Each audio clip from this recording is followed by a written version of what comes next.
ದೇವೇಗೌಡರ ಆರೋಗ್ಯದಲ್ಲಿ ಚೇತರಿಕೆ ಕಾಣ್ತಿದೆ ಅಂತ ಹೇಳಿ ಮುಖ್ಯಮಂತ್ರಿ ಸಿದ್ದರಾಮಯ್ಯನವರು ಹೇಳಿದ್ದಾರೆ. ಬಾಗಲಕೋಟೆಯಲ್ಲಿ ಮಾತನಾಡಿದ ಮುಖ್ಯಮಂತ್ರಿ ಸಿದ್ದರಾಮಯ್ಯನವರು ಇನ್ನೆರಡು ದಿವಸಗಳಲ್ಲಿ ಅವರ ಆರೋಗ್ಯ ಇನ್ನೂ ಕೂಡ ಸುಧಾರಿಸಲಿದೆ ಅಂತ ಹೇಳಿದ್ದಾರೆ.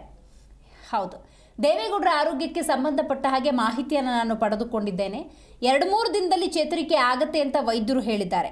ಡಾಕ್ಟರ್ ಸತ್ಯನಾರಾಯಣ ಎಂಬ ವೈದ್ಯರಿಗೆ ನಾನು ಕೇಳಿದ್ದೆ, 2-3 ದಿನದಲ್ಲಿ ಚೇತರಿಕೆ ಆಗತ್ತೆ ಅಂತ ಅವರು ಕೂಡ ಹೇಳಿದ್ದಾರೆ. ಮಾಜಿ ಪ್ರಧಾನಿ ದೇವೇಗೌಡರು ಆರೋಗ್ಯವಾಗಿದ್ದಾರೆ ಅಂತ ಬಾಗಲಕೋಟೆಯಲ್ಲಿ ಮುಖ್ಯಮಂತ್ರಿ ಸಿದ್ದರಾಮಯ್ಯನವರು ತಿಳಿಸಿದ್ದಾರೆ. ಸುಧಾರಣೆ ಆಗ್ತಾ ಇದೆ. ಬಹುಶಃ ಇನ್ನೊಂದು 2-3 ದಿನದಲ್ಲಿ ನಾನು ಡಾಕ್ಟರ್ ಕೇಳಿದೆ, ಸುಧಾರಣೆ ಆಗಿದೆ ಅಂತ. ಅಲ್ಲಿ ಡಾಕ್ಟರ್ಗೆ ಸತ್ಯನಾರಾಯಣ ಅಂತೇಳಿ ಡಾಕ್ಟರ್ ಇದ್ದಾರೆ, ಅವ್ರನ್ನ ಕೇಳಿದೆ. ಅವ್ರು ಹೇಳಿದ್ರು ಈಗ ಸುಧಾರಣೆ ಆಗಿದೆ, ಇನ್ನು 2-3 ದಿನದಲ್ಲಿ ಡಿಸ್ಚಾರ್ಜ್ ಆಗ್ಬೋದು ಅಂತ ಹೇಳ್ತಾ ಇದ್ದಾರೆ. ಸುಧಾರಣೆ ಆಗ್ತಾ ಇದೆ. ಬಹುಶಃ ಇನ್ನೊಂದು 2-3 ದಿನದಲ್ಲಿ ನಾನು ಡಾಕ್ಟರ್ ಕೇಳಿದೆ, ಸುಧಾರಣೆ ಆಗಿದೆ ಅಂತ.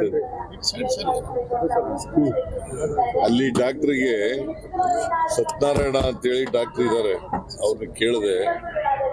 ಅವ್ರು ಹೇಳಿದ್ರು ಈಗ ಸುಧಾರಣೆ ಆಗಿದೆ,